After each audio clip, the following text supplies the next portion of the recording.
Good morning, Assalamualaikum. What is up guys? Welcome back dekat podcast Nombor 1 Malaysia. Lagi 8.365 tahun akan datang guys. Alright. Itu pun kalau perkara-perkara yang kita tak ingin akhir zaman berlaku lah. InsyaAllah, amin. Okay Ustaz, lain macam Ustaz, kita punya Ustaz punya prediction tu menjadi kenyataan lah. Yang mana Ustaz cakap tak expect dia akan jadi sambutan lain macam. Nah, itulah. And memang lain macam pun. Sebab dekat TikTok ada satu video tu dekat 3 juta. Alhamdulillah. Yang macam lah. Alhamdulillah. Lepas tu dekat Instagram Reels pun saya check total dalam 400,000. Lepas tu satu untuk 2 video. Lepas tu dekat podcast punya TikTok pun 1 juta ada. Nah, Satu lagi yang 700,000. tahu tak, hari tu saya ada balik kampung, balik Kelantan. Di satu majlis ni lah, saya pergi satu majlis. Ada someone ni datang. Ni Ustaz Ashraf kan? Ustaz Ustaz Ashraf yang buat podcast dengan Yusuf kan? Lain macam Yusuf. Biasanya orang jumpa saya Ustaz Ashraf kan, yang MX Studio kan. Biasa macam tu, ni tukar dah Yusuf lah. Oh ya Dia budak-muda ke apa? Muda dalam 20-an macam tu lah. Oh I see. Alhamdulillah lah kita buat sampai kepada mereka kan. Lepas tu masa hari tu, oh ni guys, sekarang ada store Ustaz? Ada lagi Alhamdulillah. Alhamdulillah. Sebab hari tu bila kita release podcast tu tak ada stok kan. Lepas tu lepas beberapa hari macam tu baru Alhamdulillah ada restock. Betul. And Ustaz expect tak sambutan dari segi orang beli buku? Sebab asal ni kita bincang dengan team production, first batch ni dalam sebulan 2 bulan. Okay, nak Habis tempoh tu mungkin sebulan 2 bulan. And then kita tak expect first batch dalam masa 2 minggu ke 3 minggu sold out. And then bila sold out, ada pending 1,000 lebih, 1,500 pending. Sebab ni kita buat periode podcast kan Ustaz? Ke masa podcast ni? sebelum podcast. Lepas podcast tu lagi masalah dengan tim penerbitan. Dia ada masalah. Masalah ialah masalah isu stok tak ada. Ramai yang call, ramai yang DM, tanya mana stok. Memang kita pun tak boleh nak bantu masa tu sebab masalah di kilang pula. Kilang pula tak cukup paper untuk terbitkan, untuk cetak buku-buku timeline akhir zaman. Okay. So tiba-tiba drastik jugalah untuk kami dapat sambutan. Alhamdulillah lah buku ni dapat sambutan yang ramai orang suka baca timeline akhir zaman. Alhamdulillah. Alhamdulillah. Ada orang komen juga kat saya punya TikTok dengan dekat ada orang mesej tanya, kalau orang Singapura orang Brunei nak beli sana Ustaz? Itulah, kita setakat ni kita ada masalah di Malaysia pun tak settle lagi. Oh ya. Itulah sekarang tengah settlekan. Walaupun kita tengah ada stok, sekarang kita tengah tengok balik order-order yang sebelum ni. Sebab ada yang terlepas pandang, ada yang terlampau banyak kan, jadi terlepas pandang. So kita kena check balik. So mungkin the few weeks ni kita nak settlekan semua yang dah pending order dan sebagainya, barulah kita fikir. Ada daripada Brunei, Singapura, Indon pun ada tanya buku timeline akhir zaman ni. Tapi Alhamdulillah lah. Alhamdulillah. Kita ada banyak benda nak sembang hari ni. Tapi guys, aku nak komen kat bawah terima kasih Ustaz. Sebab guys, kalau kau tak tahu sekarang ni kita tengah shoot podcast. Sekarang pukul 9.30. Okay, sekarang pukul 9.30. Tapi Ustaz guys baru habis shift kat hospital 7.30 dia Ustaz. 7.30 baru habis kerja. Pada 7 pagi. 7 pagi. 12 jam lepas habis tu datang sini Kalau saya dah tumbang. Lepas tu mula kata almost setiap hari macam ni ada program balik kerja je program. Macam tu Kebiasaan saya akan buat saya akan starting busy macam ni. Saya akan starting hari Rabu, Khamis, Jumaat, Sabtu, Ahad. Oh, dia ada hari itulah. Saya akan habiskan hujung-hujung. Kalau saya takkan buat start hari Isnin. Kalau dah start busy hari Isnin, nak sampai hari Ahad tu mengah lah. So saya akan mungkin start busy Rabu, Khamis, Jumaat, Sabtu, Ahad. Okay, faham. So saya pun dah bilik Ustaz lah. Saya tak baca full lagi. Sejujurnya saya tak sempat lagi nak baca full. Tapi saya ada belik-belik. Okay. Saya nak tanya Ustaz sebenarnya. Sebab kan kita nampak dekat macam ada viral kat TikTok sebelum ni, semua podcast lagi. Pasal macam saya tengok ceramah Ustaz Wadi Anwar, dia sembang pasal perang. Bukan perang akhir zaman Mahamatul Kubra tu. Okay, itu mungkin kalau tak tahu tak apa, kita sentuh sikit lagi. Tapi perang yang sebelum tu, yang between orang Islam bergabung dengan orang Kristian, lepas tu lawan orang mana tak, lepas tu yang tu tak tahu pasal benda tu. Tak tahu. So macam mana tu cerita sikit Ustaz? Oh, kita masuk kepada Terus Ustaz. terus Tukang tengok ni semua dah pakai dah muffler, semua ni nak dah bersedia. nak mesti dia nak berperang jihad. Okey. Allahumma salli ala sayyidina Muhammad. Ketika mana Al-Mahdi dibai'ah, kan sebelum ni saya dah bagi tahu Al-Mahdi dibai'ah, dia mengumpulkan seramai mungkin tentera-tentera Islam. Ketika itulah Al-Mahdi memberi isyarat untuk beralih pandangan daripada kota Mekah. Kan dia dibai'ah di mana? Di kota Mekah.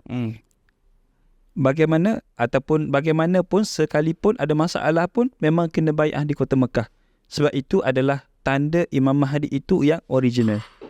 Kalau Imam Mahdi dibai'ah di Pakistan, it's not original. Kena di Mekah juga, barulah dia original. Lepas tu bila mana Al-Mahdi bai'ah di Mekah, maka dia bergerak ke kota Palestin.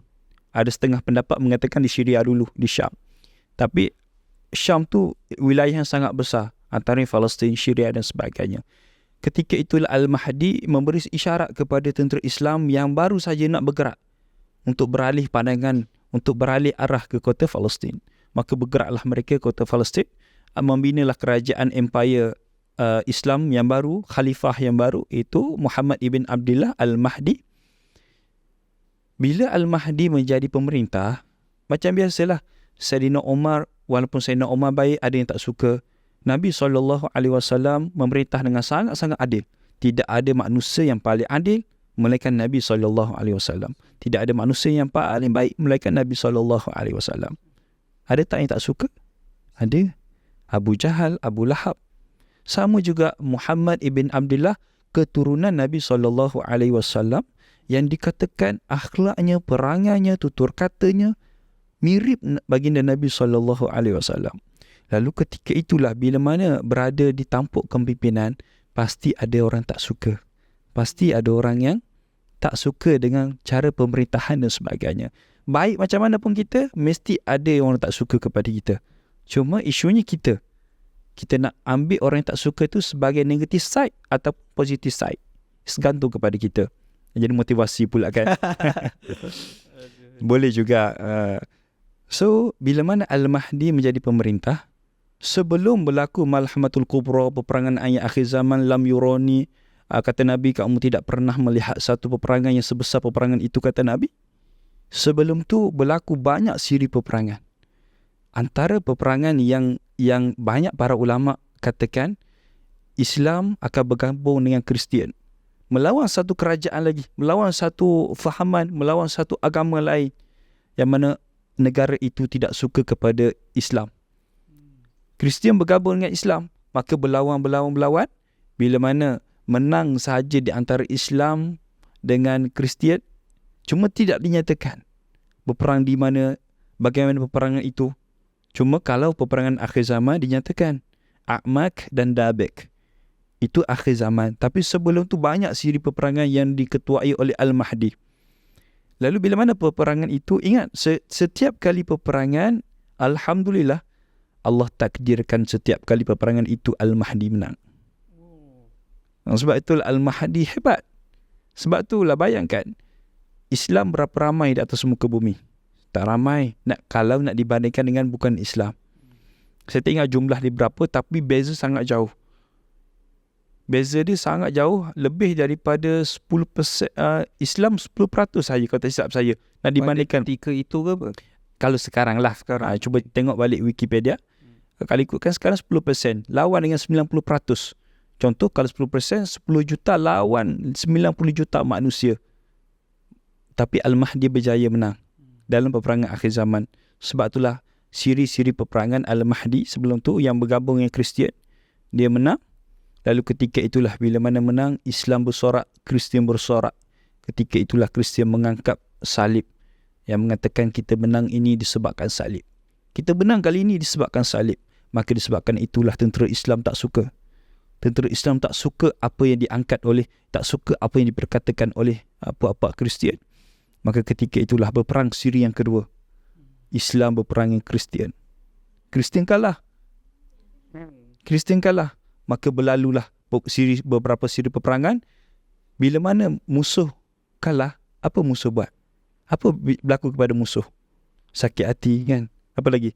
Dendam dan sebagainya. Dan mereka akan bersekutu.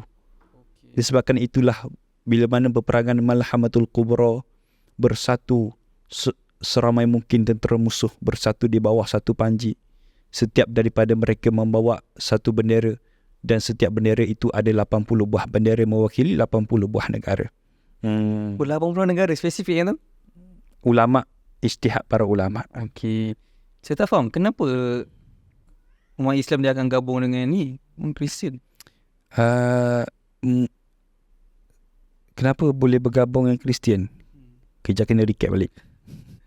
Sebab kan time tu lawan pun Kristian juga. Tak ingatlah hujah dia apa.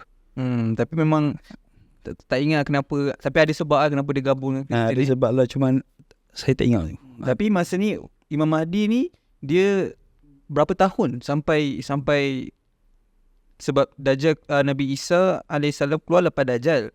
Jadinya berapa tahun sebelum Dajjal keluar, masa dia menang peperangan ni. Kira Malhamatul Kubra tu pun sebelum Dajjal lagi. Sebab itulah antara tanda besar kiamat Imam Mahdi, Dajjal, Nabi Isa dengan Ya'juj Ma'juj, di antara satu sama lain jarak yang sangat jauh, bukan dekat-dekat. Al-Mahdi, ada ulama memberi pandangan Al-Mahdi memerintah selama 9 tahun, ada mengatakan 8 tahun, ada mengatakan 7 tahun. Pun di sana 7, 8, 9 tahun itu ada setengah ulama kata itu adalah tempoh kemuncak kepimpinan Imam Mahdi. Masuk kemuncak zaman kegemilangan Al-Mahdi. Sebab lepas pada tu ni setengah pendapat. Lepas daripada 9 tahun berlakulah zaman Islam mula merudum disebabkan Al-Dajjal keluar. Kan Dajjal keluar, air tiada, makanan tiada, berlaku kemarau. Al-Mahdi tak mampu nak bantu ketika itu. Sebab tu zaman merudum, zaman kegelapan bagi umat Islam ketika itu. So kiranya masa Dajjal keluar tu bukan masa tu macam Islam tengah gempak function, bukan lah. Masa tu Islam dah slow down, dah selesa sangat, betul baru Dajjal keluar macam tu. Bukan. Sebab ada satu hadis Nabi SAW. Nabi bagi tahu sebelum Dajjal keluar, 3 tahun ketika itu bumi mengalami kemarau yang sangat dahsyat. Kata Nabi SAW, ada dalam buku timeline kita ni, buku timeline akhir zaman. Kata Nabi SAW, atau kama qala lebih kurang, tahun pertama 1/3 Allah memerintahkan langit untuk kurangkan daripada turun kebiasaan dia.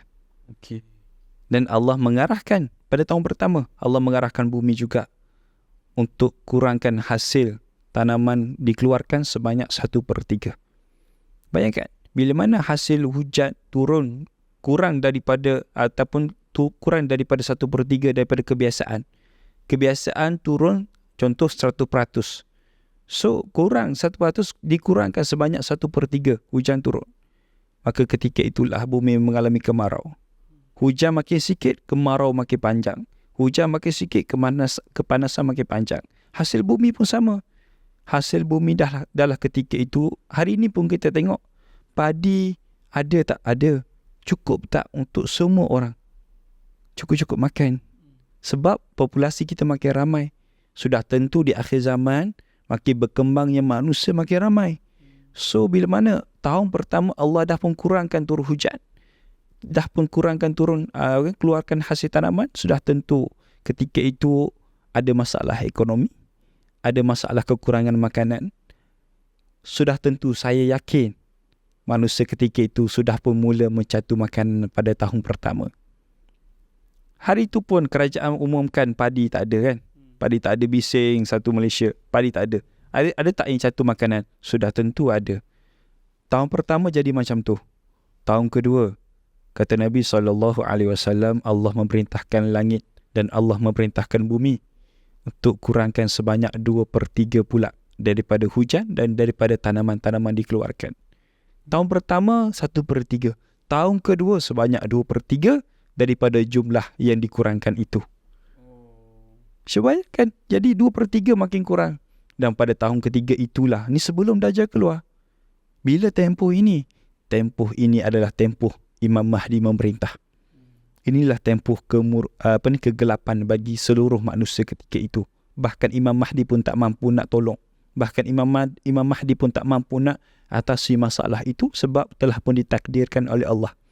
Sebab itulah pada tahun ketiga kata Nabi, Hukama qala, tahun ketiga Allah memerintahkan langit untuk berhenti terus daripada turun hujan. Allah memerintahkan bumi untuk stop daripada keluar hasil-hasilnya. Tanam lada, tanam cili, tanam sayur-sayuran tak tumbuh. Tanam padi tak tumbuh. Tanamlah apa-apa jenis tumbuhan sayuran tak tumbuh. Mintalah doa untuk hujan turun. Tak turun-turun pada tahun ketiga. Kemarau berpanjangan. Sebabkan itulah apa orang buat. Bila mana air tiada, orang akan cari sumber-sumber air. Bila mana sebulan orang mula bercatu air. 2 bulan orang ambil air daripada air sungai. Sudah tentu air sungai akan makin surut. Sebabkan itulah hari pertama Dajjal keluar, lautan akan kering. Sungai akan kering. Itulah peringkat demi peringkat yang diceritakan oleh baginda Nabi SAW. So maksudnya mestilah time tu macam manusia yang hidup time tu, contoh macam Imam Mahdi kan, mesti diorang dah tahu pasal hadis-hadis ni, and bila benda tu jadi, diorang macam dah tahu yang tak ada apa yang diorang boleh buat. Kan? Betul. So diorang macam dah nampak lah tanda tu 3 tahun. Tapi contoh kan, kalau bila kita dengar hadis ni disebut 3 tahun ke setahun 2 tahun, adakah setahun tu sama dengan setahun sekarang maksudnya? Betul. Memang setahun tu sama lah. Setahun itu sama dengan setahun sekarang. Yang membezakan adalah bila mana Dajjal keluar. Itu yang membezakan. 1 tahun bersamaan 365 hari bersamaan 8,000 lebih jam. Okey. Kejap kita cuba kalikan. 8,000 lebih Sebab 1 tahun, hari pertama Dajjal keluar bersama 365 hari setahun. Didarabkan dengan 24. 8,760 jam. 1 hari Dajjal keluar. Yang Imam Mahdi lawan dengan tentera Sufiani tu apa pula? Yang tu sebelum tu.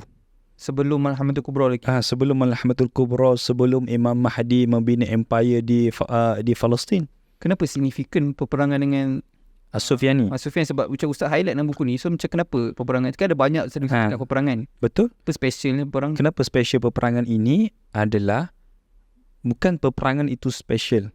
Tentera As-Sufyani itu special. Bukan disebabkan mereka special, tidak. Tapi itu adalah simbolik bila mana hari pertama ataupun orang, kata ulama, bagaimana kamu nak mengenali orang yang kamu bai'ah itu adalah Imam Mahdi yang betul ataupun Imam Mahdi yang original, adalah ketika mana kamu berbai'ah kepada Al-Mahdi. Ketika itulah kamu dengar ada satu tentera. Nabi gelarkan mereka tentera As-Sufyani, Jaish As-Sufyani, yang mereka keluar daripada satu negara. Pada hari ini tak jumpa, Google pun tak keluar. Boleh jadi mereka tukar nama mereka. Tapi Nabi gelarkan mereka tentera As-Sufyani. Mereka lah akan bergerak ke kota Mekah untuk melawan Al-Mahdi. Bila mana sampai di satu tempat, ketika itulah bumi akan buka seluas-luasnya dan mentenggelamkan kesemua tentera Jaish As-Sufyani. Tapi Allah selamatkan 2-3 orang daripada tentera As-Sufyani untuk khabarkan kepada orang ramai. Wahai orang ramai, sesungguhnya tentera As-Sufyani telah pun ditenggelam. Ketika itulah benarlah apa yang disebut oleh Nabi. Orang yang kita bai'ah ini adalah Al-Mahdi. Oh, itulah tanda dia. Itulah tanda dia. Sebab itulah kita tengok yang mengaku Al-Mahdi palsu, mana tentera As-Sufyani yang ditenggelam oleh bumi. Mungkin hari ini kalau nak mengatakan bila mana Al-Mahdi dibayar, ada ramai orang pengikut. Orang boleh buat yang tu, kan? Mungkin orang boleh buat yang tu, tapi orang tak boleh buat bila mana bumi dibuka seluas-luasnya dan menenggelamkan tentera Sufiani. Tentera Sufiani. Tentera Sufiani ni orang Islam tak? Bukan. Dia bukan Islam dan dia anti kepada Islam. Cuma Nabi tak nyatakan detail dia berbangsa apa, berfahaman apa, beragama apa. Tapi mereka ni benci kepada Islam. Macam mana? Macam contoh yang tadi saya sebut pasal Pakistan tu. Kan, saya pun baru tahu sebab saya tak tahu pun pasal ada orang mengaku Imam Mahdi kat Pakistan kan. Ya. Muhammad Qasim tu kan. Muhammad Qasim. Macam mana orang boleh percaya? Saya pun tak faham kadang-kadang. itulah saya tengok juga video-video daripada Muhammad Qasim. Sebab banyak sangat orang yang tag saya, tag beberapa ustaz yang lain, antara Ustaz Wadi orang tag juga. Ustaz-ustaz yang mengajar akhir zaman ni lah, kebanyakan dia orang akan tag dan sebagainya. Saya tengok betul dia tak pernah mengaku yang dia Imam Mahdi, tapi isu adalah dia tak pernah decline yang dia bukan Imam Mahdi. Dia tak pernah declare yang dia bukan Imam Mahdi. Decline pula. Dia tak pernah declare yang dia ni adalah bukan Imam Mahdi. Dia hanya mendiamkan diri. Dia seolah-olah nak menunjukkan dia adalah Al-Mahdi. Dan ramailah mengatakan mimpi dia adalah benar dan sebagainya. Semua orang boleh bermimpi. Dan kalaulah dia Imam Mahdi, lari jauhlah daripada apa yang diajarkan oleh Nabi SAW. Sebab poin nombor 1, Al-Mahdi itu kenalah berbangsa Arab dan bercakap dalam tutur kata Arab. Dan dia mestilah keturunan Nabi. Cukup 3 tu ada tak pada Muhammad Qasim? Tiada. Mana ada Al-Mahdi berasal daripada Pakistan, bercakap Pakistan, cuba cakap Arab. Mana boleh? So, lari jauh lah. Tengok ciri-ciri Al-Mahdi pun. Dalam kitab kita ada menuliskan ciri-ciri wajah Al-Mahdi. Muka dia macam mana, wajah dia macam mana. Lain jauh yang dikatakan Muhammad Qasim tu. Kalau dia pun tak mengaku dia Al-Mahdi, tak daripada mana datang orang cakap dia Al-Mahdi tu? Tu masalahnya pengikut dia, pentaksub dia. Ramai kan? Ramai sangat. Saya pun terkejut. Rupa-rupanya pentaksub dia dah pun sampai di Malaysia. Dan orang Melayu kita yang menjadi pentaksub dia, itu yang saya sedihlah tengok. Rupanya pentaksub ni ada juga dalam kalangan orang Melayu kita yang mengaku dia adalah Al-Mahdi. Tapi yang masalahnya, pentaksub ni tak pergi pula ke Pakistan. Oh ya, banyak ada kat Pakistan. Tak pergi pula ke Pakistan, stay je kat KL. Jalan, saya tengok jalannya dekat story semua benda. Tak pergi pula dekat Pakistan. Kenapa? Diorang isytihar diorang tu pengikut dia ke apa? Dia tak isytihar, tapi tengok story-story. Saya tengok dia punya posting-posting berkaitan dengan Al-Mahdi Muhammad Qasim, Al-Mahdi Muhammad Qasim. Dia tag saya, dia mention saya dan sebagainya. Kenapa? Kalaulah betul Muhammad Qasim tu Al-Mahdi, kenapa anda tak pergi kepada Pakistan? Ni mesti kena kecap ni. Okay, so saya nak tanya, tadi kan kita cakap pasal Dajjal keluar kan?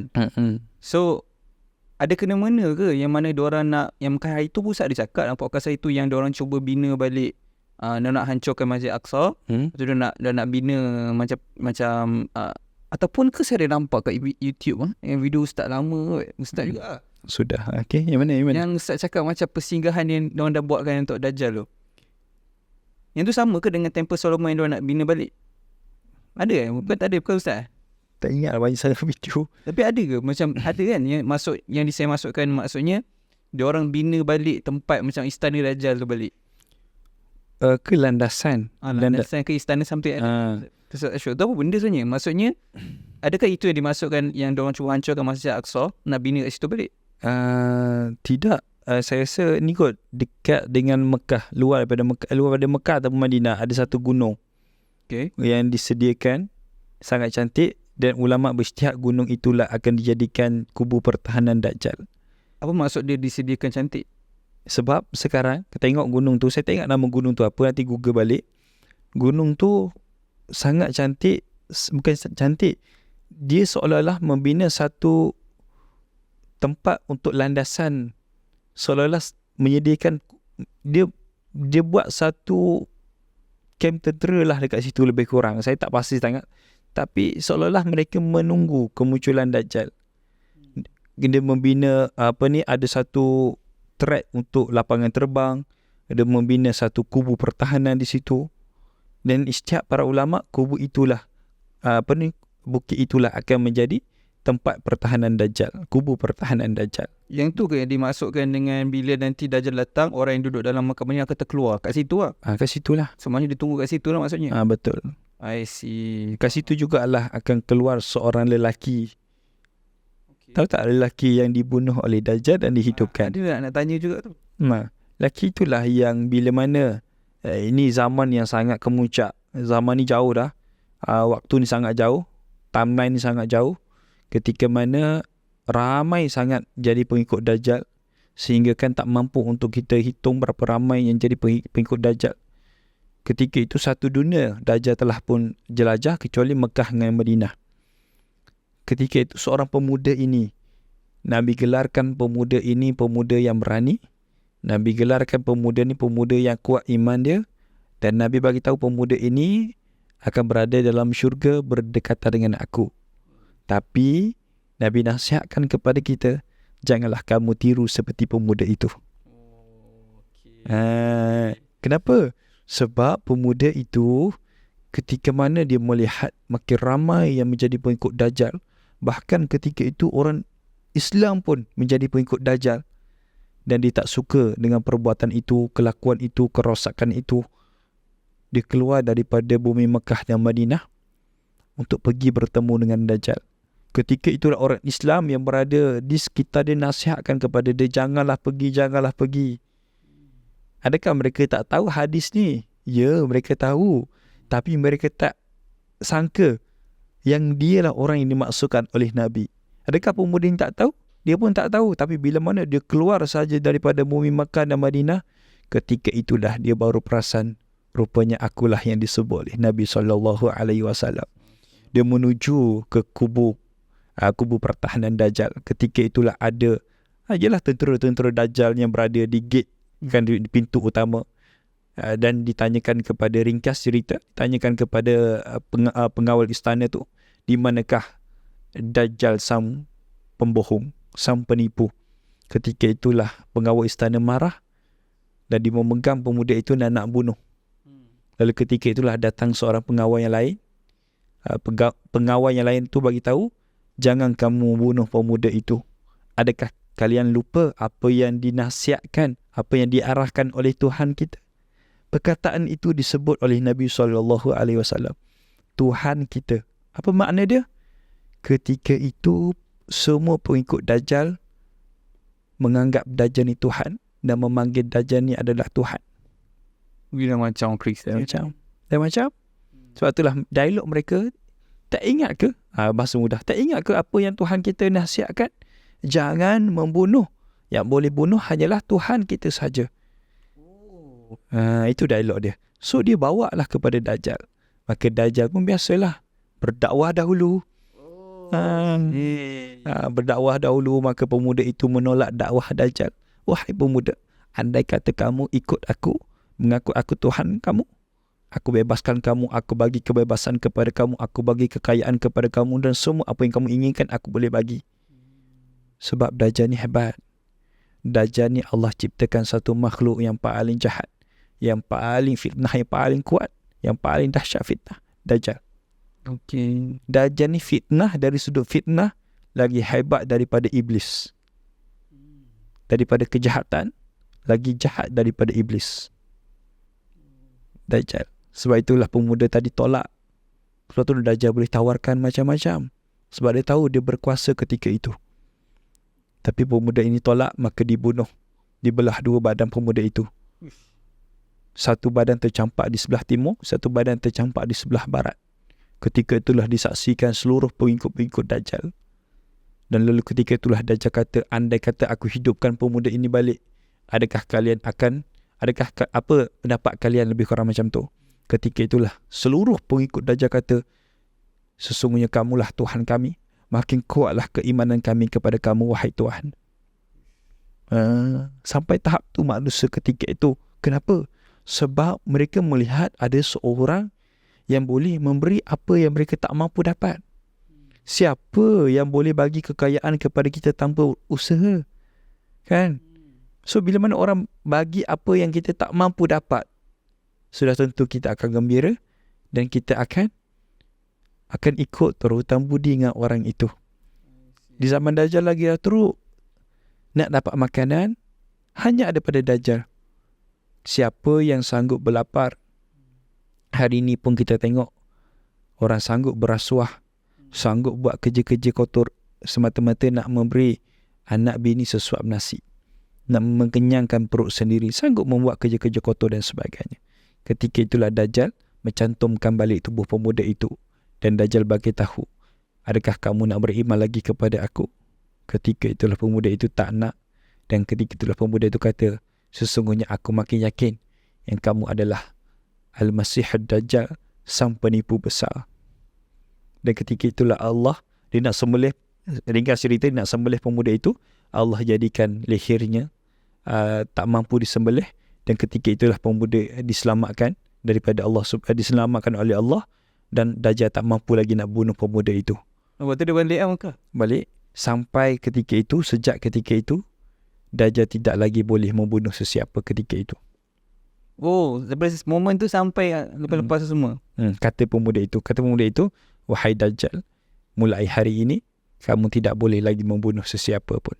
Lepas tu pergi ikut dia semua tengok ni. Tengok, Lepas tu stay ikut, nak nak makan, nak harta.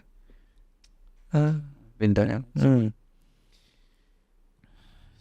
Dajjal ni kan, bila dia nak mula-mula keluar lah kan, dia dah ada lah sekarang kan, so kita tak cakap keluar kan. Dia keluar daripada Dia sebenarnya dia, sebab saya baca buku, saya cakap dia keturunan Nabi Yahudi. ada pendapat kata dia daripada kaum Yahudi, tapi yang paling sahih adalah dia berketurunan Nabi Adam lah. Itu yang paling sahih lah, dia berketurunan Nabi Adam. Dajjal ni manusia macam kita.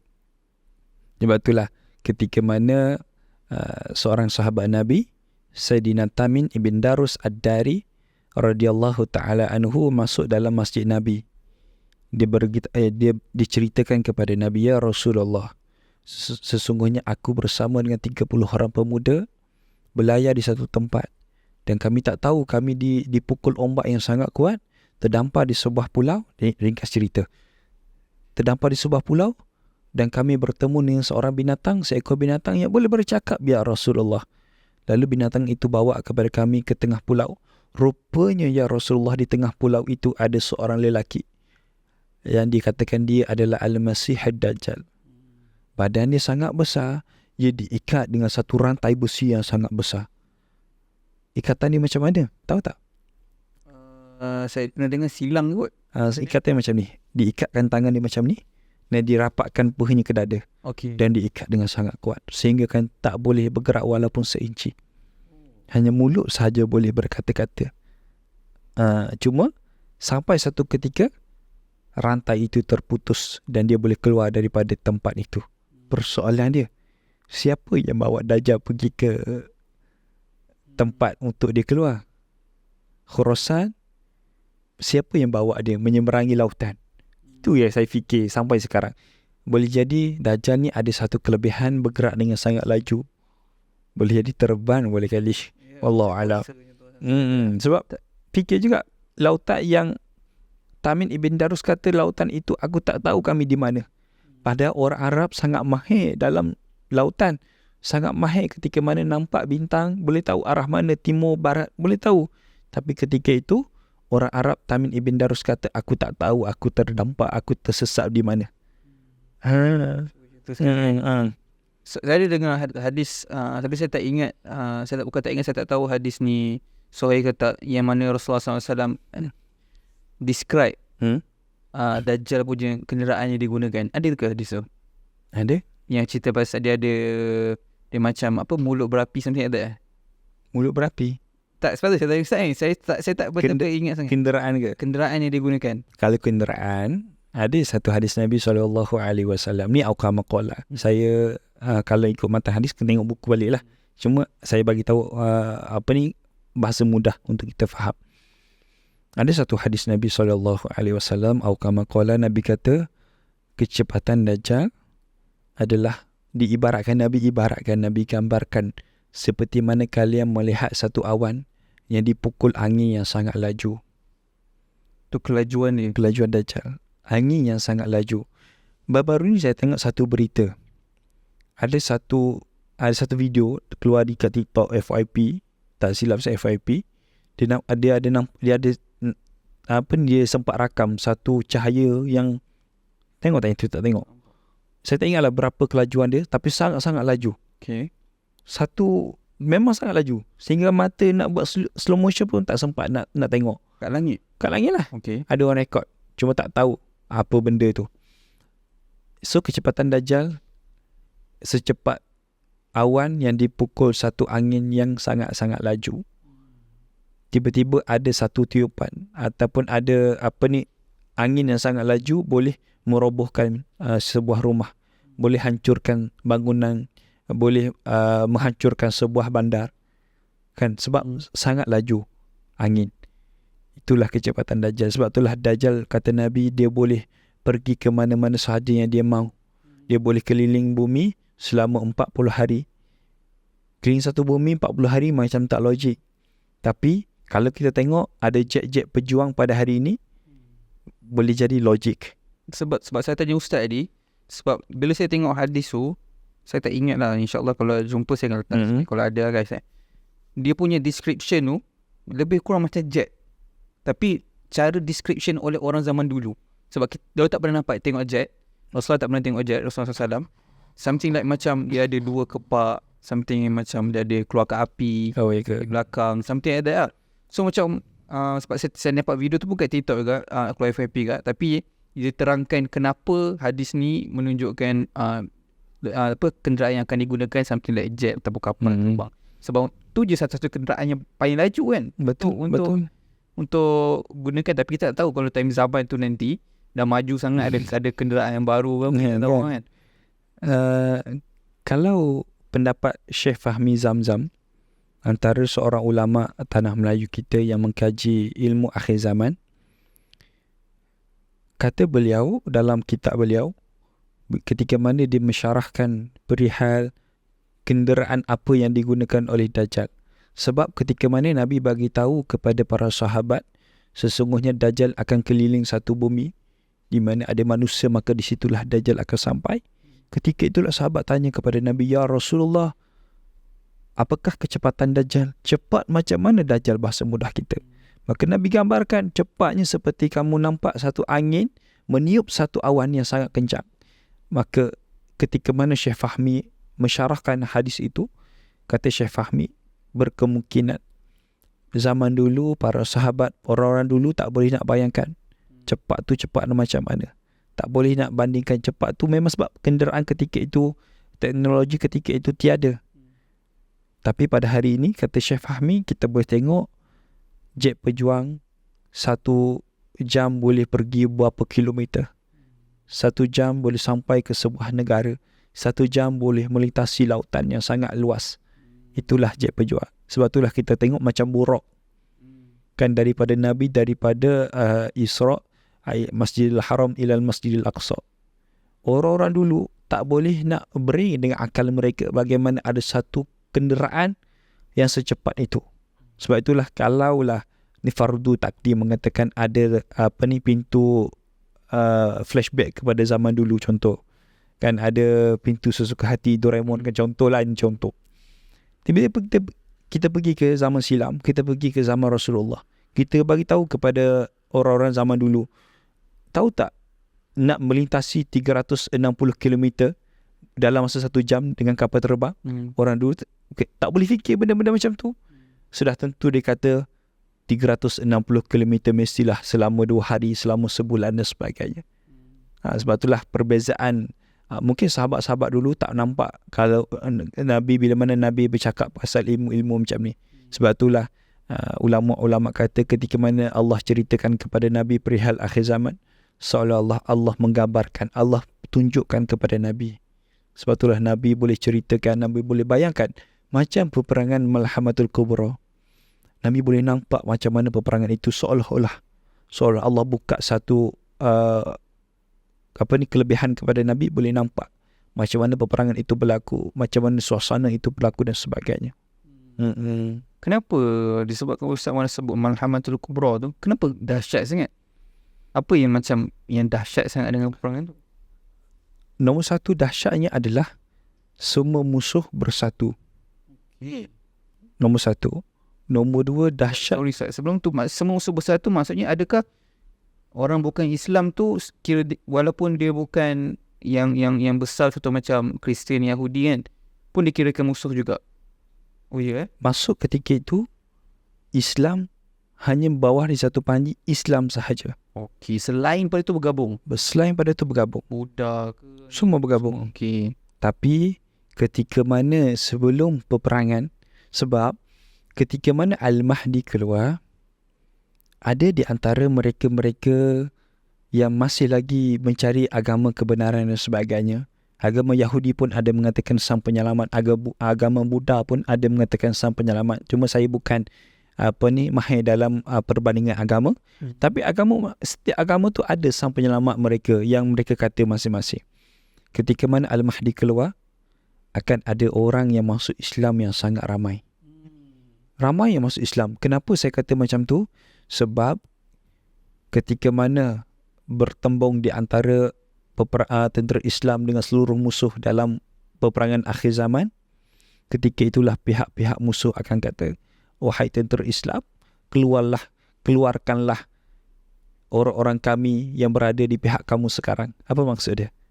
Maksud dia, orang tu sebelum tu adalah orang yang bukan Islam, tapi bila mana Imam Mahdi keluar, dia masuk Islam. Sebab tu dia kata, keluarkan dulu orang-orang yang kami dulu, tapi sekarang berada di pihak kamu, biar kami memerangi mereka. Lalu salah seorang Islam kata, kami tidak akan izinkan.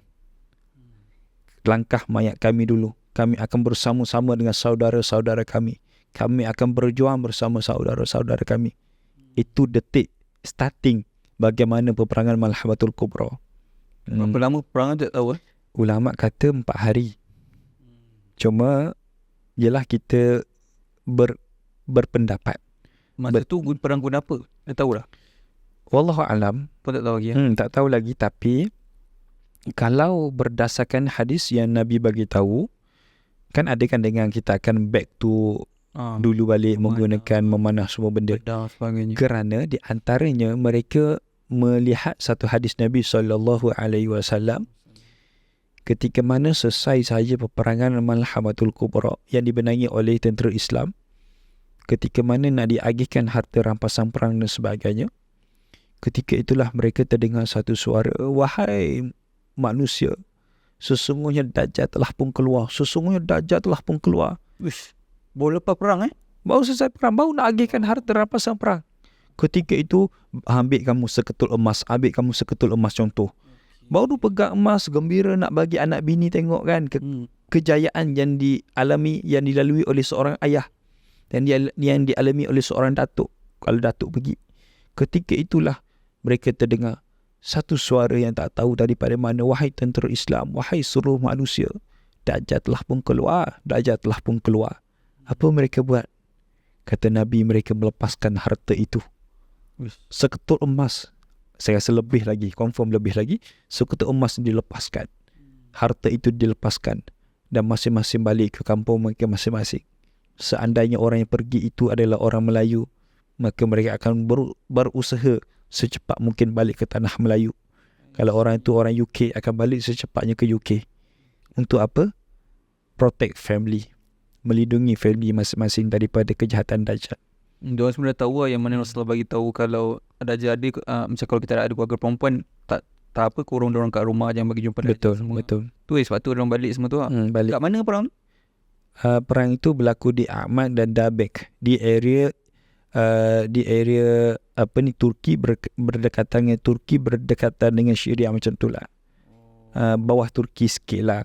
Tapi kalau Google ada tempat Ahmad dan Dabek. Tempat tu ada sekarang. Tempat tu ada. Hidup macam biasa lah. Betul. Tapi tempat itu bukan ada manusia pun. Tempat itu satu lapangan yang sangat lapang. Sekarang ni pun? Seolah-olah disediakan. Menunggu sahaja peperangan itu bila berlangsung. Dia bukan pada pasir sangat. Dia lapang sangat, lapang seluar-luasnya.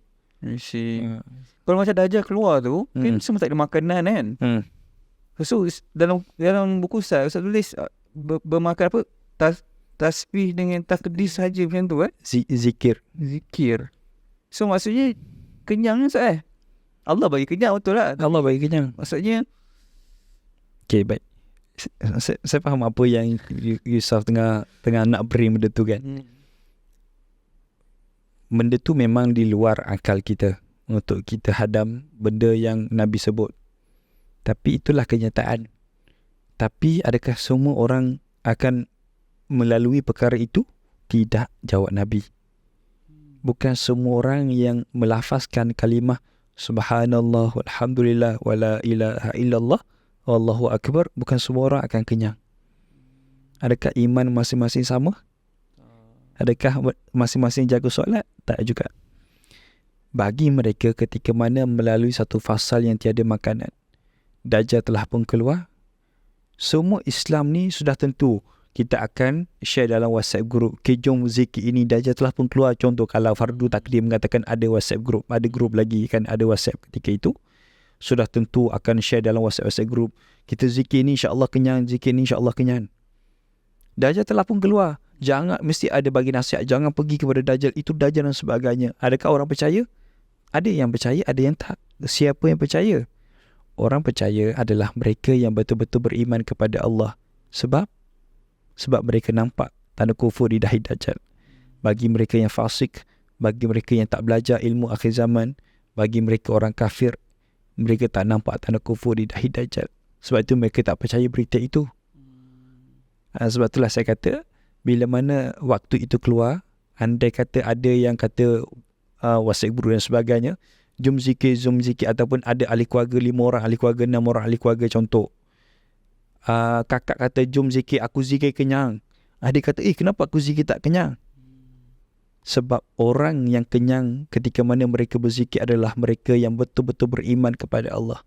Mereka yang jaga solat, mereka jaga puasa, mereka jaga ibadah, mereka jaga hubungan dia dengan Allah dan sebagainya.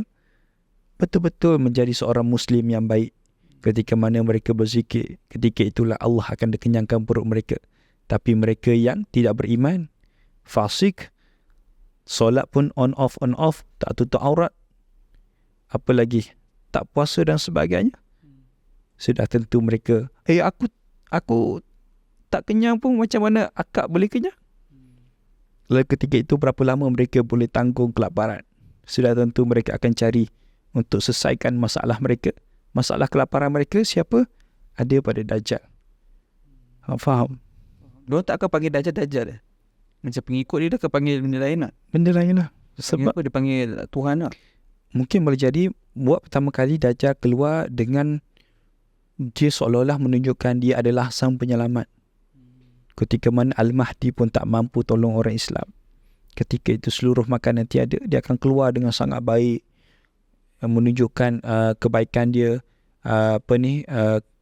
kemesraan dia, memberi makanan, minuman kepada sesiapa datang. Tak lama kemudian dia mengatakan dia adalah Dajjal. Ketika itulah mata sebelahnya buta sebelah. Oh, okey. Bukan daripada awal buta. Ya Allah, serius. Dia keluar dengan sangatlah baik. Sebab itulah orang yang beriman saja boleh nampak tanda kufur di dahi Dajjal. Full stop. Sebab itulah berhati-hati kalian. Kalau kalian tinggal solat, kalau kalian tinggal puasa, tak tutup aurat, berhati-hati kalian kalau tak belajar ilmu akhir zaman, kalian tak akan nampak tanda kufur di dahi Dajjal. Full stop. Semua diorang tengok Dajjal ni sempurna lah, panca indera semua. Sebab itulah saya kata dalam live saya, dalam kuliah saya, boleh jadi suami isteri pun boleh bergaduh. Seorang nampak, seorang tak nampak. Seorang nampak, seorang tak nampak. Apa jadi bila bergaduh? Bercerai. Bila mana perbezaan pandangan. Tambah-tambah, si suami tak tutup aurat contoh. Si suami tak tutup aurat, tak solat dan sebagainya. Dia akan nampak Dajjal ni sang penyelamat. Dan ketika mana Dajjal mengatakan dia Tuhan, jom sayang ikut dia. Dia Tuhan kita. Tidak, dia bukan Tuhan kita, wahai sayang. Berbalik sayang, aku ceraikan kamu. Na'udzubillah. Macam Sebab itulah bahaya kalau orang yang, bukan saya kata ilmu ni tak penting, ilmu ni sangat penting. Sebab itulah ulama kata, Syekh Abdullah kata, antara yang kamu wajib belajar, ilmu fiqh itu wajib belajar. 3 yang wajib kamu belajar untuk kamu gunakan seharian hidup kamu. 1 wajib belajar untuk gunakan akan datang. 3 apa dia? Fiqh. Untuk kegunaan kita, fiqh, solat kita, puasa kita, untuk kegunaan seharian kita. Tauhid, mentuhankan Allah, bertauhidkan Allah, kegunaan seharian kita. Tasawuf, untuk seharian kita juga kan. 1 lagi ilmu, kata para ulama, ilmu akhir zaman. Bila? Akan datang. Sekarang ilmu akhir zaman I see. Cuma benda ni tak banyak lah orang yang akan bagi tahu ilmu akhir zaman. Sebab ilmu akhir zaman kita belajar untuk kegunaan hidup kita akan datang. Sebab benda tu tak berlaku lagi. Sebab itulah orang kata tak apa, tak belajar lagi, tak apa. Tapi ingat tak satu hadis Nabi, yang menjadi tu. Okay. Yang Yusuf tanya dalam video yang sebelum ni, podcast sebelum ni kan. Okay. Setiap 100 tahun ada keluar satu mujadid. 2024 Okay. cukup genap 100 tahun kerajaan Islam tumbang. Ketika itulah akan keluar seorang mujadid. Hadis Nabi, hadis yang sahih.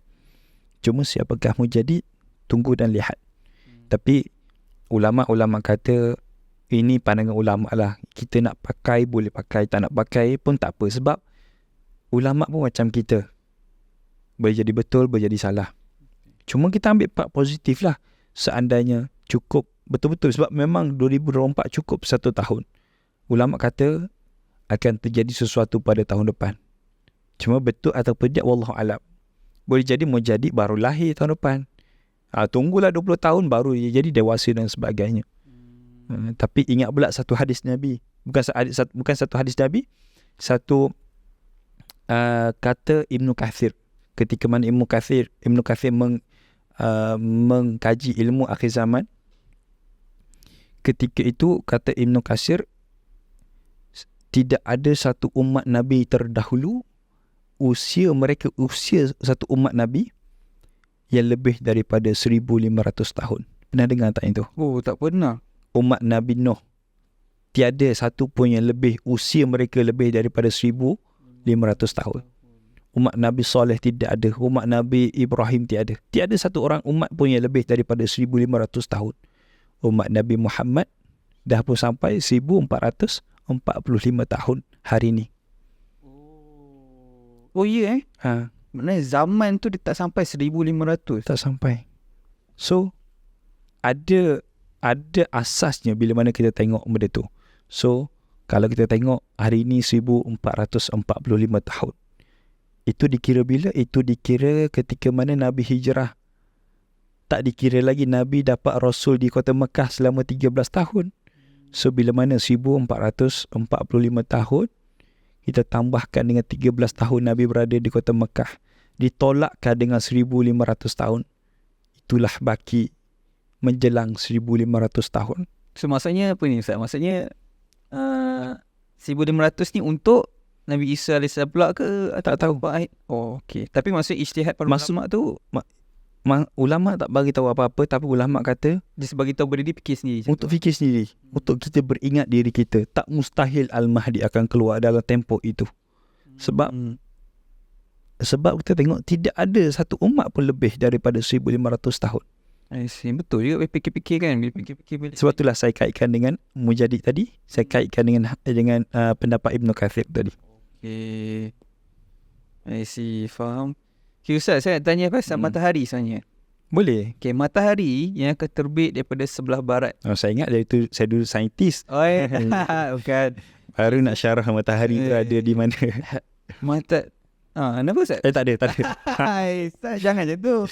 Jangan. Apa dia tadi? Ustaz cakap apa dia? Tak adalah. Tak ada Tak ada. Balik kepada ilmiah kita. Matahari terbit sebelah barat tu, yang tu maksudnya orang Islam, apa keadaan orang Islam macam tu?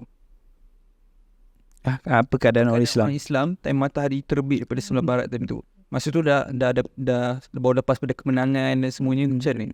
Okay, ketika matahari terbit daripada arah barat, masa tu bukanlah matahari terbit secara tiba-tiba. Dia tak akan tiba-tiba bangkit daripada tidur. Matahari terbit daripada arah barat. Ya betul, pintu taubat ditutup ketika itu. Tapi benda tu dia tak menjadi secara mengejut. Sebab itulah setiap tanda besar kiamat, which is setiap tanda kecil dan setiap tanda besar kiamat, Allah datangkan secara berperingkat. Itu tanda Allah sayang kepada kita. Sebab itu Allah bagi tahu kepada kita apakah tanda kecil kiamat. Untuk apa? Untuk kita beringat. Allah bagi tahu pula kepada kita tanda besar kiamat. Untuk apa? Untuk kita berhati-hati dalam kehidupan kita.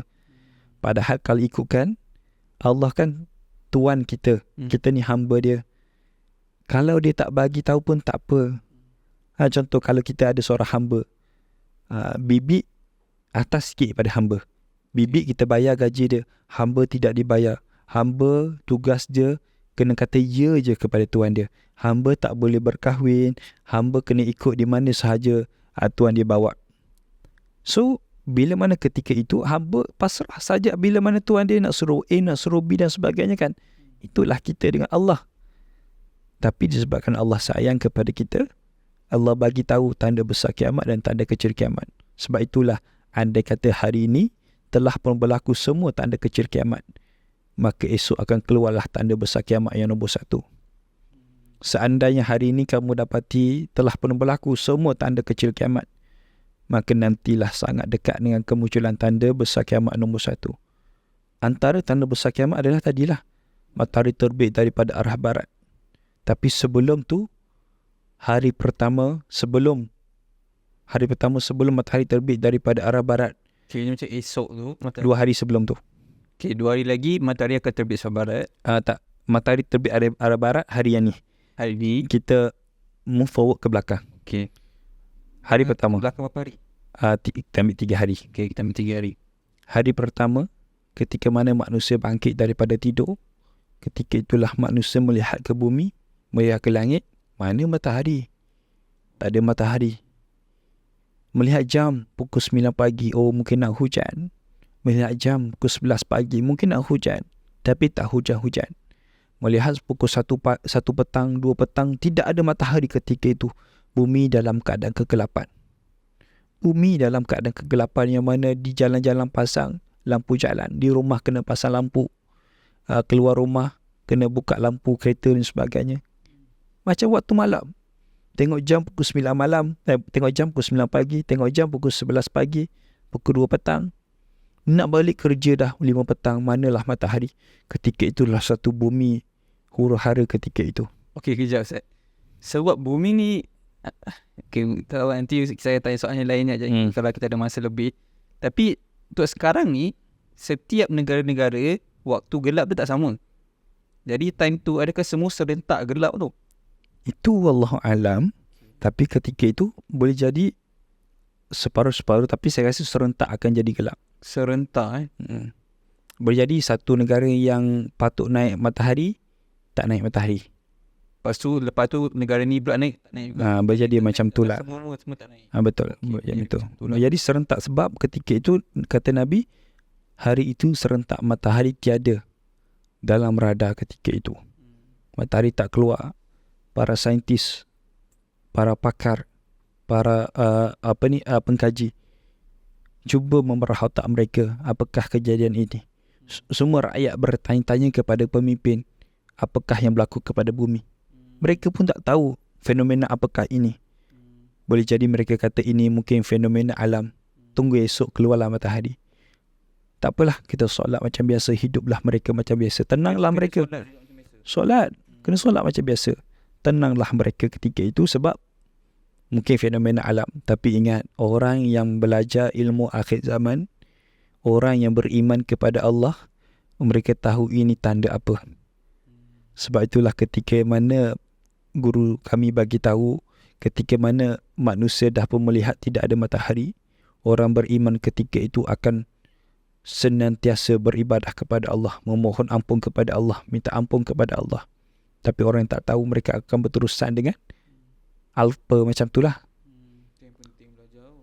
Masuk hari kedua.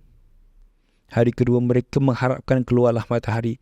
Bangkit daripada tidur pukul 7, tidak ada lagi sunset. Tidak ada lagi sunrise. Sunrise kan? Sunrise lah, kenapa sunset? Tidak ada sunrise lagi. Manalah matahari dah pukul 9, manalah matahari pukul 10. Mencari-cari manusia ketika itu, di manakah matahari kita? Kenapa tidak ada matahari pada hari kedua? Sebab haiwan perlukan matahari, manusia perlukan matahari, tumbuhan perlukan matahari. Masing-masing approach, masing-masing push para pemimpin untuk keluarkan kenyataan, selesaikan masalah ini. Ketika itulah masing-masing para saintis pun tak mampu nak selesaikan masalah itu. Mereka kata mungkin esok keluarlah matahari. Bila mana dalam keadaan begitu, hari yang ketiga, matahari keluar. Gembiralah mereka bila mana mereka melihat, wah, matahari keluar, matahari keluar. Bising dalam grup WhatsApp, bising dalam TikTok dan sebagainya, matahari telah pun keluar. Ini satu keajaiban. Tapi ketika itu mereka mendapati matahari keluar bukan daripada kebiasaan. Rupanya ketika itu matahari keluar daripada arah barat. Lalu ketika itulah pintu taubat telah pun ditutup. Lalu ketika itulah mereka-mereka yang ada ilmu sikit berkaitan dengan akhir zaman, tahulah bila mana matahari terbit daripada arah barat, pintu taubat tutup. Dia tahulah benda tu sikit. Ketika itulah mereka bergelepar di antara satu sama lain. Tak senang duduk menangis meminta ampun kepada Allah. Ulama kata mereka yang tidak bertudung mencari tudung pakai balik tudung. Mereka yang tak pernah solat pergi ketika sejadah untuk solat. Mereka yang buat jahat dengan ibu ayah mencari ibu ayah minta ampun kepada Allah. Tapi ketika itu haba'an manthura, sia-sia sahaja. Sebab pintu taubat telah pun ditutup. Dan matahari itu akan naik daripada arah barat sampailah ke tengah.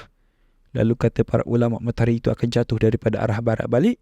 Dan hari esok kan seperti biasa sampailah hari kiamat. Dia akan jadi normal lah. Normal balik.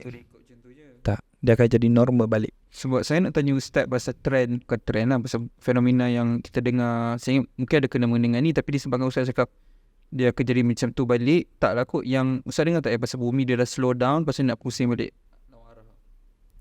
Itu saintis kan? Saintis sorry. Yang dalam bumi tu.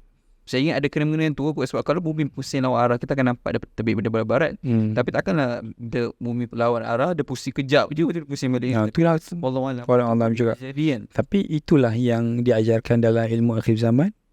Dia akan naik sampai ke tengah, dia akan jatuh balik daripada arah barat. Dan hari esok kan akan berlalulah macam hari biasa. So maksudnya yang Ustaz cakap ni, taubat tak diterima ni, maksudnya apa Ustaz? Contoh macam siapa yang, macam mana kalau orang tu dia baru buat dosa lepas daripada tu, so memang dah tak boleh taubat lah ke? Maksudnya dia maksud dia pintu taubat ditutup bagi mereka yang melakukan kesalahan, bagi mereka yang nak bertaubat kepada Allah. So contohlah lepas tu mereka lagi buat dosa, mereka akan dihukum dengan dosa mereka. Cuma taubat mereka yang sebelum tu tidak diterima oleh Allah, kekufuran mereka, kesyirikan mereka, kebiadaban mereka kepada Allah tidak diterima lagi pada ketika itu sampailah hari kiamat. Dah tak ada dah dah tak ada time tu. Nabi Isa AS pun dah lepas lah zaman. Zaman tu adalah zaman yang hujung sangat dekat dengan kiamat. Nabi Isa dah pun wafat, Imam Mahdi dah pun wafat, Dajjal pun telah pun mati, Ya'juj Ma'juj dah pun mati. Zaman tu dia akan pemerintah yang zalim pun akan diangkat balik ke? Betul. Orang angkat balik sama juga. Sebab zaman tu jauh dah dengan zaman pemerintahan Nabi Isa alaihi salam. Zaman pemerintahan Nabi Isa memerintah dengan sangat adil, memerintah dengan sangat soleh. Islam diangkat, orang suka dengan aturan-aturan Islam. Nabi Isa naik, wafat, naiklah pengganti. Mungkin pengganti itu masih lagi soleh kan. Bila mana jauh dengan, sebab itulah kaedah dia, bila mana manusia makin jauh dengan orang alim, maka kekufuran makin banyak, kesyirikan makin banyak, kemungkaran makin banyak. Sebab itulah nak dibandingkan orang kita pada hari ini dengan orang yang berada di zaman Nabi, jauh tak beza? Jauh. Iman kita sekarang nak dibandingkan dengan sahabat, jauh tak? Jauh. Sebab mereka bersama dengan orang paling soleh. Sebab itulah makin jauh kita, kaedah dia, makin jauh manusia dengan jarak dengan Nabi, makin banyak kekufuran itu akan berlaku dan makin sedikit iman mereka. Sebab itulah iman kita sekarang nak dibandingkan dengan iman orang 90-an, 80-an, lagi tinggi iman-iman mereka. Tapi macam Ustaz tak rasa ke macam sekarang ni, saya rasa macam nampak lagi banyak aja contoh tafi semua dengan tahun 90-an, 80-an. Apa dia? Macam zaman sekarang ni lagi banyak pondok, lagi banyak sekolah-sekolah tafiz banding dengan tahun 90-an, 80-an ke tak? Tapi walaupun makin banyak, perasan tak kenapa makin banyak kemungkaran? Hujan tak turun, hujan turun tak sekarang? Turun hujan kan? Tapi kenapa air makin sikit di sungai? Sebab keberkatan itu telah pun tiada. Sebab itulah kaedah, bila mana kemungkaran itu makin banyak daripada kebaikan, maka kebaikan tak akan mampu nak melawani kemungkaran. Tapi kalaulah kebaikan itu makin banyak, melebihi daripada kemungkaran, maka kebaikan itu akan melawani kemungkaran. Faham tak? Faham. Sebab itulah zaman dulu, kenapa orang dulu sangat hebat daripada sekarang, meskipun mereka tak pergi pondok, meskipun mereka tak ada usrah macam sekarang, macam tabligh dulu pun tak banyak macam dulu. Seingat saya, pengajian Islam, pengajian kuliah-kuliah di setiap masjid sekarang kan, setiap masjid wajib ada setiap hari. Dulu masjid banyak mana ada. Tapi kenapa iman orang dulu lagi kuat pada kita? kaedah tadi. Disebabkan kebaikan lagi banyak daripada kemungkaran. Tapi sekarang kemungkaran lagi banyak daripada kebaikan. So walaupun kita nampak macam banyak, tapi disebabkan banyak lagi kemungkaran, so banyak ni pun nak compare dengan dulu tak, dia punya kualiti tak sama. Betul. Bila mana banyak yang kemungkaran, sebab itulah berhati-hati mereka yang belajar ilmu agama. Berhati-hati bagi mereka yang tahu ketika mana kamu nampak sesuatu kemungkaran, ketika mana kamu tak tegur kemungkaran itu, maka kamu tanggunglah akibat dia. Sebab itulah bila mana nampak kemungkaran, kena tegur. Tegur dia macam mana? Kalaulah kemungkaran itu dibuat dengan media sosial, kemungkaran itu dibuat secara terbuka, maka tidak ada masalah untuk kita tegur secara terbuka. Okey, faham. Sebab itulah ada, maaf saya sebut, ada orang yang public figure ataupun influencer buat satu benda yang tak bijak di media sosial. Lepas tu ada ustaz yang tegur di media sosial. Apa influencer tu kata? Nak tegur-tegurlah secara private kan? Betul. Masalahnya kamu yang buat kemungkaran secara terbuka. Tidak ada masalah untuk tegur secara terbuka. Sebab kalau tak tegur secara terbuka, nanti ada orang ingat itulah kebenaran, itulah perkara yang betul. Sebab semua orang senyap bila nampak macam tak siapa tegur. Betul. Okey, faham. Anak-anak muda ingat, tak ada orang tegur. Betul lah. Sebab itulah jangan kamu marah kepada mereka yang tegur secara terbuka bila mana kamu buat kemungkaran secara terbuka. Okey, Ustaz, kan kita kan nanti ke akhirat nanti, kan semua akan tuntut menuntut kan. Kawan tu tak menuntut, adik-beradik tu tak menuntut. Betul. Bila berbalik pada Ustaz cakap kita kena tegur tu, contoh lah, saya nak sini saya soalan personal saya nak tanya. Kalau contoh macam kawan, kita nampak kawan kita buat kemungkaran, lepas tu kita dah tegur, lepas tu dia buat lagi, adakah kita kena tegur lagi? Dia buat lagi, tegur lagi, ataupun kita dah tegur, lepas tu kita nampak, bukan kita tak nampak dia buat lagi, kita nampak dia buat lagi. Okay. Adakah kita caw macam tu juga ataupun kita tegur lagi? Okay. Kalau yang sebaiknya, macam saya start by first. Bila kita nampak orang buat kemungkaran, which is kawan kita, tegur sekali dah memadai sebenarnya. Tapi ulama kata nak masuk syurga jangan masuk seseorang. So bila seseorang itu nak berhijrah kepada kebaikan, bila dia nak berhijrah kepada kebaikan, dia akan pilih satu crowd orang-orang yang baik. Betul tak? Untuk hidup dia menjadi lebih baik. Tapi bila mana kamu pilih kawan yang baik, janganlah kamu tinggal kawan yang tak baik. So apa kena buat? Tegur nombor satu. Nombor dua, ajaklah dia masuk dalam grup kita. Tegur ni bukan, jangan faham tegur ni, tak boleh buat tu. Yes, itu teguran. Tapi jangan kita kecilkan skop perkataan teguran. Teguran tu kita boleh buat dengan kita buat, macam saya buat video. Saya boleh buat video bercakap berkaitan tutup aurat. Padahal saya nak mention kawan saya tak tutup aurat, contoh. Saya buat video, berhati-hati mereka yang tak solat, anda boleh jadi pengikut Dajjal. Padahal saya nak tuju pada kawan saya yang tak tutup aurat, yang tak solat. Itu teguran secara umum. Tapi nak mention dia lah, sebab saya tahu dia akan tengok video saya, contoh. Ataupun kita buat campaign, kita kita ajak dia ke majlis agama. Itulah dari sudut usaha-usaha kita. Itu dikategorikan sebagai teguran juga. Sebab tu saya kata jangan kecilkan skop teguran. Teguran itu kena message dia, tak boleh buat macam tu macam ni. Yes, itu teguran dah.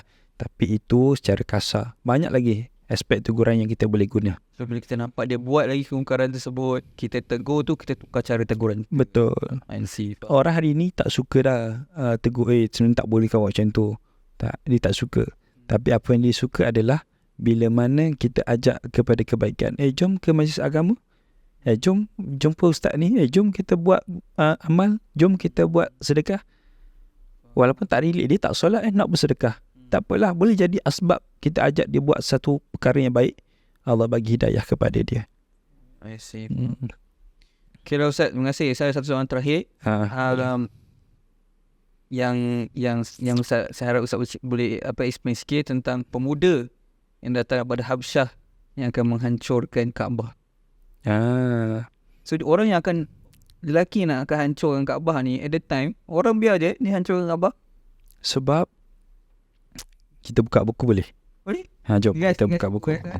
Kita akan letak kat bawah ni. dalam subtopik muka surat kejap saya tolong bacakan.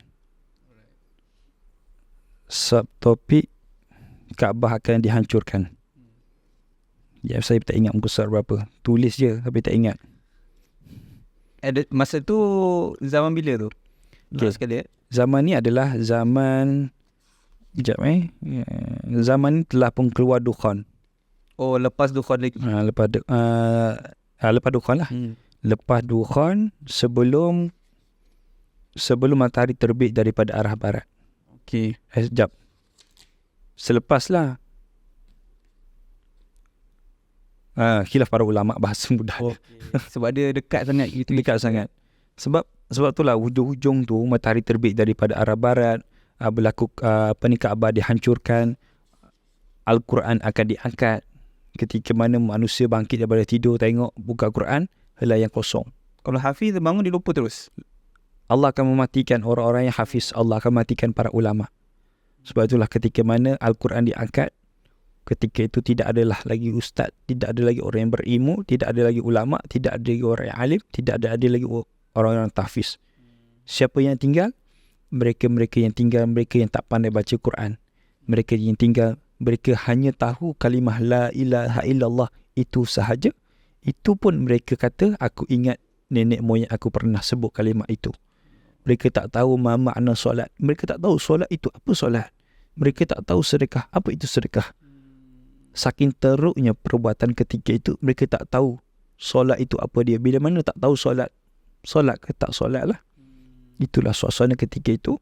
Maka ketika itulah akan berlakunya hari kiamat.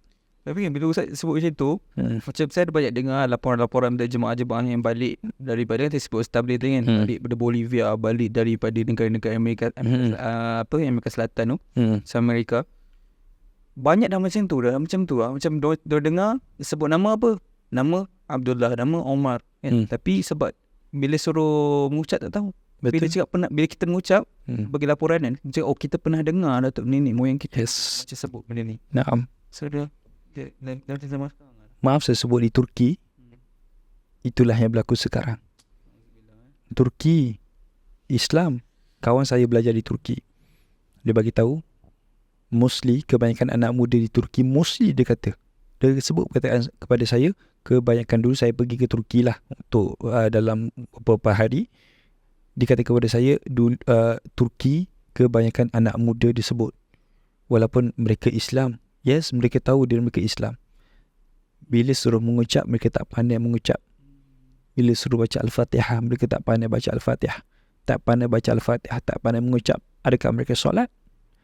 Jauh sekali. Itulah yang berlaku di Turki pada hari ini. Dan tak mustahil itu akan sampai ke tanah air kita pada suatu hari nanti. Sebab itulah bila mana makin berkurang para ulama, makin banyak kemungkaran akan tersebar. Okay, jom kita baca hadis yang pasal lelaki Kaabah tu. Dia bukan lelaki, dia bukan satu kumpulan. Daripada Ibn Hajar, kata Ibn Hajar, mereka akan menghancurkan Kaabah. Datang daripada orang Habsah. Apabila sudah tiada orang Islam. Apabila sudah tiada orang Islam, cuma saya masukkan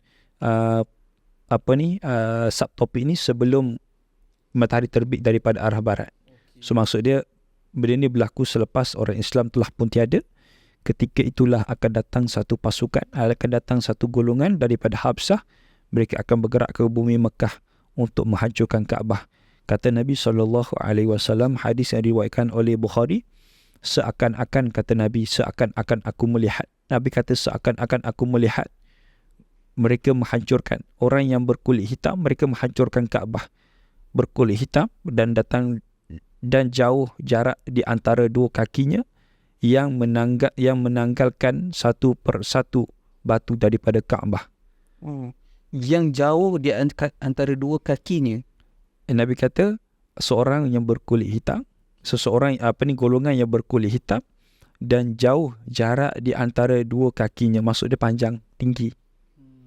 Dan Nabi seolah-olah Nabi ceritain seolah-olah Nabi nampak bagaimana dia buang satu demi satu daripada batu Kaabah.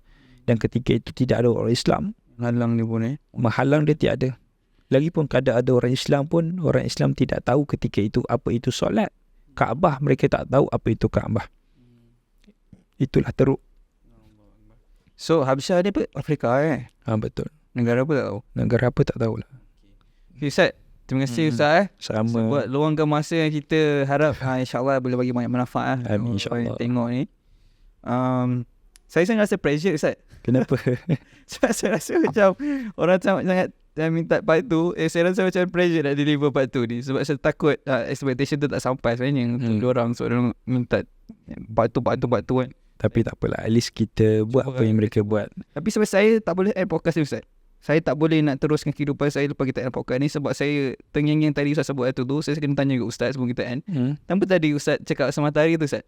Maksud Ustaz maksudnya Ustaz rasa bumi ni bulat ke flat? No comment lah itu. Aduh, Ustaz spoil lah. Aduh, okay, tak apa Ustaz. Terima kasih Ustaz. Sama. Sebab datang jauh-jauh guys. Esok achieve berapa 7 Ustaz Esok betul. Okay. Sebelum tu sorry, Ustaz ada webinar. Webinar saya insya-Allah. Webinar Hari tu sempat macam kita podcast tu ada dapat sambutan sikit tak?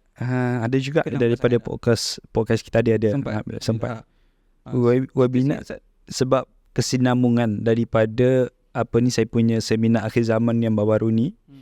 Seminar akhir zaman baru ni kita bincang daripada episod pertama Tanda Besar Kiamat sampai 10 Tanda Besar Kiamat. 10 tanda besar. So 1, 2, 3 sampai 10. So rentetan daripada seminar itu 5 jam kita buat non-stop. Tak henti pun, tak pergi tandas pun, non-stop. Alhamdulillah sambutan. So bila mana rentetan daripada seminar itu, ada yang request daripada peserta untuk buat by topik satu persatu. Imam Mahdi kupas secara detail-detail yang mereka nak. Tak cukup 5 jam tu, tak cukup untuk kupas detail daripada Tanda Besar Kiamat 1 sampai 10. So daripada situ mereka cadang buat satu persatu. Imam Mahdi 1, Dajjal 1, Nabi Isa 1 sampailah 10. Jadi saya ambil pandangan mereka. InsyaAllah akan ada saya punya webinar pada hari Sabtu ni 25 hari bulan. Kita akan start pukul 8 pagi insyaAllah. Secara Zoom meeting sajalah insyaAllah. Kita akan kupas topik Imam Mahdi yang pertama. Kita akan bincang siapa Imam Mahdi, di mana dilahirkan, bagaimanakah perwatakan kehidupan dia, bagaimana dia membina satu empire yang kita bincang tadi, bagaimana dia create satu empire yang baru, Islam yang baru. Padahal ketika itu Islam jatuh, tapi bagaimana dia mengangkat Islam berada di atas, bagaimana dia kondak kepimpinan Islam ketika tadi. Tadi saya cerita sikit tentera kan berperang. Dalam webinar ni saya akan cerita bagaimana peperangan Malhamatul Kubra dikondak oleh Al-Mahdi dan bagaimana suasana peperangan itu berlangsung. InsyaAllah dalam webinar Imam Mahdi akhir zaman saya akan bincangkan. InsyaAllah kita akan letak link kat bawah. Boleh insyaAllah. Hari tu kita letak juga link. Sebab ada juga yang komen, ya video tu views dapat bergerak je. So orang yang lambat tengok video tu dah terlepas. Betul. Tapi insyaAllah setiap bulan ada Ustaz kan? Saya cuba usahakan setiap bulan, tapi insyaAllah lah kalau ada rezeki ni saya just bagi tahu, just kongsi dengan anda, minta doa daripada anda. Ada juga cadangan untuk buat secara fizikal, tempat dewan dan sebagainya. InsyaAllah kami soon kita akan cuba usahakan ke arah tu lah.